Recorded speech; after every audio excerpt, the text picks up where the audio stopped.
तो दोस्तों स्वागत है आपका हमारे YouTube चैनल में। और आज हम लोग पढ़ेंगे पर्यावरण एवं सतत विकास। और इसके अंतर्गत हम लोग क्या देखेंगे कि पहले टॉपिक पढ़ेंगे, उसके बाद में क्वेश्चन आंसर लगाएंगे। तो देखते हैं कि आपको पढ़कर कितना समझ में आता है और कितने क्वेश्चन को कर पाते हैं।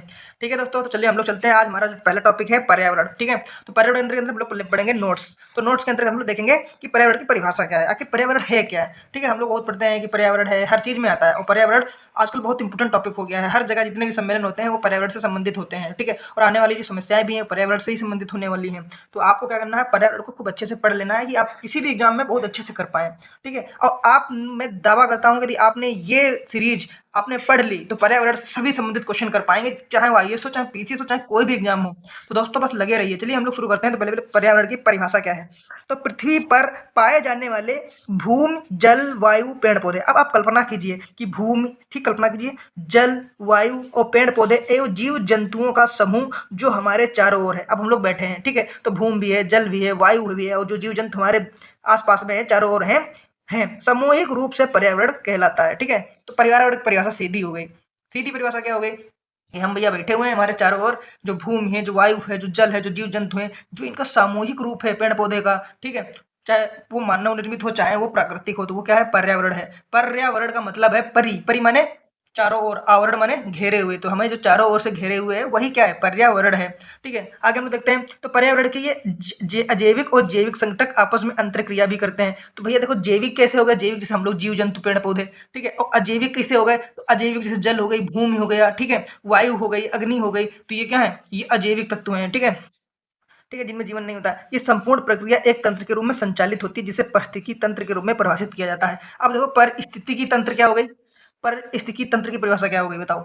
आप बताओ, जब जैविक अजैविक संगठक, देखो आपको ध्यान रखना है परिस्थितिकी तंत्र की, तब जब अजैविक और जैविक संगठक आपस में अंतर क्रिया करते हैं, क्या करते हैं, अंतर क्रिया, और ये संपूर्ण पूरे तंत्र में संचालित होती है, तो जिसे क्या कहते हैं, परिस्थितिकी तंत्र। ठीक है, आगे हम लोग पढ़ते हैं, आगे हम लोग देखते हैं। अब देखो परिभाषा जो है, पर्यावरण संरक्षण अधिनियम 1986 के अनुसार। तो अब देखिए, ये कथन के रूप में आपके आईएएस पीसीएस में क्वेश्चन पूछा जा सकता है। ठीक है, ठीक है, अब क्यों, क्योंकि ये पर्यावरण की जो परिभाषा होगी संरक्षण अधिनियम 1986 के अनुसार क्या होगी थी। ठीक है, तो ये एक स्पेशल परिभाषा होगी। तो पर्यावरण किसी जीव के चारों तरफ से घिरे भौतिक, जैविक दशाएं और उनके साथ अंतर क्रिया को सम्मिलित करता है। ठीक है, तो भौतिक, भौतिक जैसे, और जैविक, अवधातव्य है कि पर्यावरण शब्दों को जोड़ने के बाद पर्यावरण शब्द की उत्पत्ति हुई है। पर्यावरण का शाब्दिक अर्थ है जो आवरण हमें चारों ओर से घेरे हुए है। ठीक है, तो आप लोग अब अच्छी तरीके से समझ गए आखिर पर्यावरण है क्या। बड़ा पर्यावरण पर्यावरण पर्यावरण होता है। ठीक है, तो चाहे आप हाई स्कूल में, चाहे इंटर में हो, चाहे आप ग्रेजुएशन में हो, चाहे आप कंपटीशन की तैयारी कर रहे हैं, ये परिभाषा आपके लिए हमेशा यही रहेगी। और किसी भी एग्जाम में आप रिटर्न में लिख सकते हैं। ठीक है, और वन लाइनर जो भी आएंगे वो हम लोग अभी देखो कितनी मजे से सॉल्व करते हैं। ठीक है, तो हम लोग पर्यावरण का ग्राफ देख लेते हैं, चार्ट देख लेते हैं। तो ये हमारा पर्यावरण है, क्या है, पर्यावरण है। तो पर्यावरण के अंदर देखो है क्या, आप ऊपर जाएंगे तो वायुमंडल, क्या है, वायुमंडल, आई गैसों का विभिन्न रूप। ठीक है, ठीक, सम्मिलित रूप। फिर उसके बाद में आपका स्थल मंडल जिसपे हम लोग रह रहे हैं। ठीक, उसी स्थल मंडल पे क्या है, जैवमंडल, बायोस्फीयर। ठीक है, और फिर उसी स्थल मंडल पे क्या है, जल मंडल। तो ये क्या है, चारों ओर है। अब हम लोग इसमें क्या देख लेते हैं, तो वायुमंडल में आपका क्षोभ मंडल आ जाएगा। ठीक है, और फिर उसके ऊपर समताप मंडल आ जाएगा।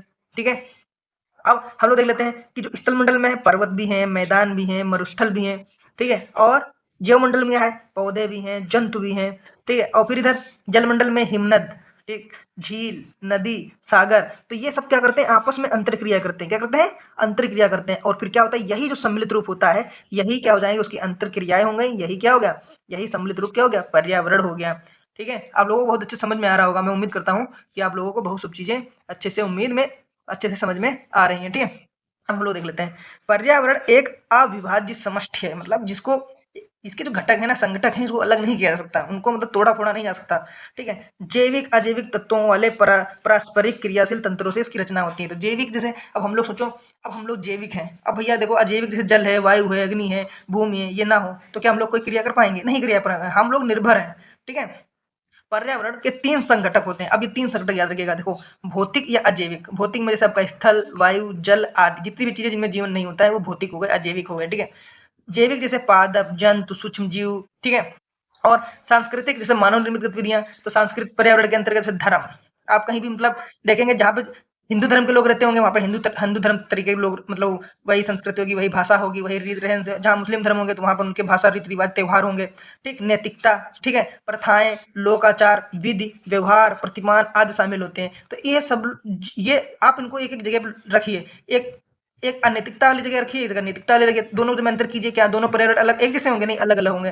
प्रथाएं, जैसे अभी गुजरात चले जाओ वहाँ अलग प्रथाएं, महाराष्ट्र चले जाओ वहाँ अलग प्रथाएं, आप साउथ इंडिया चले जाओगे वहाँ अलग प्रथाएं, तो वहाँ का कल्चर यहाँ कल्चर अलग अलग हो जाएगा। तो पर्यावरण देखो सेम रहेगा, लेकिन भिन्नताएं आ जाएंगी। ठीक है, तो व्यवहार, ठीक, तो ये चीजें आप लोग पढ़ते रहिए। ठीक है, आगे हम लोग पढ़ते हैं। अंतः पर्यावरण कई संगठनों से निर्मित एक संरचना है। ठीक है, तो आप देख लो जो जो चीज आपके सामने पढ़ रही है, तो कई हम नाम नहीं ले सकते, आप कल्पना करिए। लिखने में आ जाए, हमारे काफी भर के लिख लीजिए, बहुत अच्छे नंबर मिलेंगे। ठीक है, यह सभी जैविक अजैविक अवयवों का सम्मिश्रण है। ठीक है, फिर वही बात आ जाती है, जैविक अजीवों, कहीं अंतर क्रिया है, कहीं सम्मिश्रण है, कहीं परस्पर संरचना है। ठीक है, जो जीवों को चारों ओर से प्रभावित करता है। भाई प्रभावित नहीं करता, अभी बारिश हो जाती है, ठंडी पड़ने लगती है, हम लोग स्वेटर तुरंत पहन लेते हैं। ठीक है, और गर्मी लगती है तुरंत कूलर चलाने लगते हैं। तो ये क्या है? ये प्रभावित ही तो कर रहे हैं। ठीक, पर्यावरण के कुछ कारक कुछ संसाधन के रूप में कार्य करते हैं, कुछ कारक नियंत्रण के रूप में कार्य करते हैं। अब देखो, ये बहुत बढ़िया इंपॉर्टेंट बात लिखी है कि कुछ संसाधन क्या होंगे?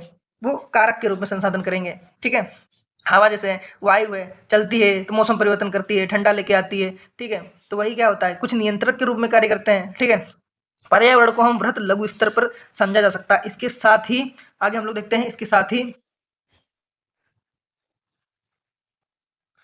साथ ही क्षेत्रीय तथा भूमंडलीय स्तर पर पर्यावरण में भिन्नताएं पाई जाती हैं। अब देखो, क्षेत्रीय हमने आपको बताया, आप मिजोरम चले जाइए, आप उत्तर प्रदेश आ जाइए, आप पंजाब चले जाइए, आप कश्मीर चले जाइए, तो वहाँ का पर्यावरण में क्या होगा? भिन्नता होंगी। भूमंडलीय स्तर पर देख लीजिए, आप अमेरिका चले जाइए, ठीक है, आप इंडिया आ जाइए, तो ये सब चीज देखिए, ये क्या है? यहाँ पे पर्यावरण की भिन्नताएं होंगी। तो हम लोग एक देखो ग्राफ यहाँ पे दिया गया और देख लेते हैं। ठीक है, यह है आपका पर्यावरण। ठीक, तो पर्यावरण में क्या हो गया? तो हम लोग पहले कर लेते हैं लघु पर्यावरण और बृहत पर्यावरण। तो देखो, लघु पर्यावरण में जीवाणु एवं पर्यावरण, ठीक है, जीवाणु, छोटे छोटे जीवाणु।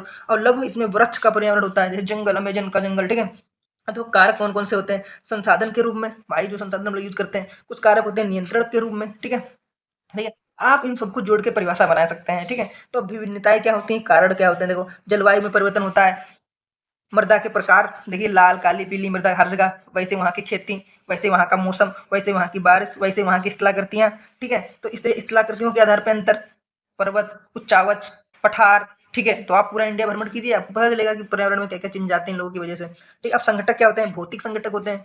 ठीक है, भौतिक संगठन क्या होते हैं? जैसे भौतिक में स्थल, वायु, जल। ठीक, जैविक कारक जैसे पौधे, मनुष्य, जंतु, सूक्ष्म जीव। और सांस्कृतिक कारक जो मनुष्य की गतिविधियां होती हैं, उनके त्योहार, उनके लोक, मतलब लोक व्यवहार, जो भी उनका रहता है। ठीक है, तो ये सब क्या है? सम्मिलित रूप के बीच में जो सम्मिश्रित अंतरक्रिया के रूप में जो पर्यावरण बनता है ना, उसी को क्या कहते हैं? पर्यावरण। अब देखिए, अब हम लोग क्या करेंगे? प्रश्न लगाएंगे। क्या लगाएंगे? प्रश्न। और हम लोग देखते हैं कि हम लोगों ने कितने अच्छे से पर्यावरण को पढ़ा है। ठीक है, और इसमें आपको बहुत अच्छे से समझ में आएगा। तो चलो हम लोग शुरू करते हैं। पहला प्रश्न, तो पहला प्रश्न है कि पर्यावरण से अभिप्राय है।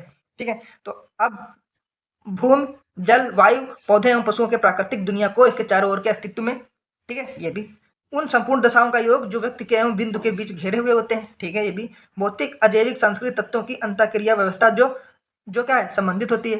ठीक है, और उपयुक्त सभी। तो कौन सा इसका उत्तर होगा? तो इसका सही उत्तर होगा उपयुक्त सभी। इसका सही उत्तर क्या होगा? उपयुक्त सभी। क्यों? क्योंकि सभी चीजें पर्यावरण में पाई जाती हैं। अब हम लोग इसकी डिटेल पढ़ लेते हैं। क्या पढ़ लेते हैं? डिटेल। अब देखो, पृथ्वी पर पाए जाने वाले भूमि, वायु, पौधों एवं जीव जंतुओं के समूह जो हमें चारों ओर से घेरे हैं, सामूहिक रूप से पर्यावरण कहलाता है। यानी जो भी जंतु, जीव, पौधा, भूमि जो पाई जाती है, हमको चारों ओर से घेरी, वो सब पर्यावरण है। ठीक है, तो पर्यावरण क्या है? संगठक, इसके ध्यान रखना। जैविक, अजैविक, जैविक संगठक आपस में क्या करते हैं? अंतर क्रिया करते हैं। ठीक, करते हैं। और संपूर्ण प्रक्रिया एक तंत्र के रूप में संचालित होती है। कैसे?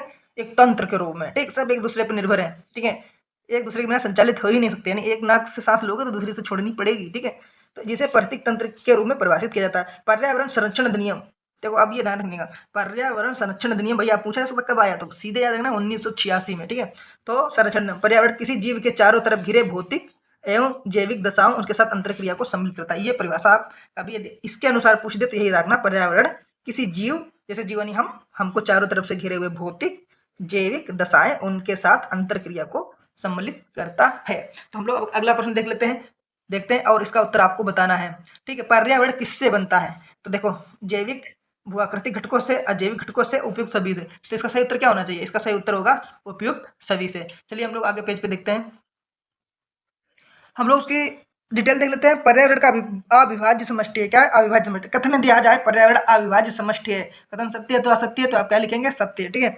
जैविक अजैविक तत्वों वाले पारिस्थितिक क्रियाशील तंत्रों से इसकी रचना होती है। तो जैविक अजैविक हमने वो आपको बताया था। इसके जैविक अजैविक तत्व भौतिक और भू आकृतिक घटक भी शामिल होते हैं। अंत जो उत्तर होगा वो डी सही होगा, अभी जो हमने बताया था। हम लोग तीसरा प्रश्न देख लेते हैं, और जो कि आपको पूछा गया है यूपी पीसीएस प्री 2020 में। ठीक है।